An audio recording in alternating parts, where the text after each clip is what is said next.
Local lawmakers want to strengthen hate crime laws. They introduced their plan outside the Tree of Life Synagogue this morning. It calls for tougher penalties and would improve data used to track hate crimes. John Shumway has details on the proposal. For Joe Charney, it was yesterday. I saw his gun come up, and at that point, I looked around and there was already one body. Charney escaped the shooting inside the Tree of Life in October with Rabbi Jeffrey Myers and was back today to hear the legislative plan. You know, it sort of saddens me that we have to create legislation against, as I call them, H crimes. But hate crimes are the target of this package of bills. We have an obligation to protect our people at all times, all people. We should live free of hate. And that's why these bills are so important. The proposals would, among other things, allow the state attorney general to get involved in cases immediately and create a hate group database. In Pennsylvania, we have an excess of 150.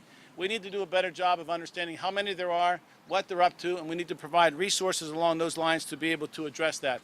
And the bills would help head off issues. That's why this package would both educate police officers to properly identify hate crimes and make it easier for college students in particular to report them. And be able to do so anonymously. I think it's great. I think that they're taking action, and that's important.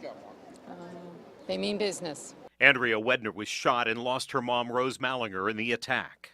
It's affected everybody, and they're finally doing something about it. Survivor Barry Werber says it's a start, but the answer won't come until you have some control over the weapons that are being used in the hate crimes. Senator Costa concedes that these bills won't wipe out the crimes. We got more that we can do to be able to identify it at an earlier point in time. That's what this is about as well. Charney says the answer is healing the hate in hearts. It's not going to come because of pieces of paper. Yeah, now look for that legislation to be introduced probably sometime in mid-June. Now, you saw in that piece Barry Werber, who is a survivor.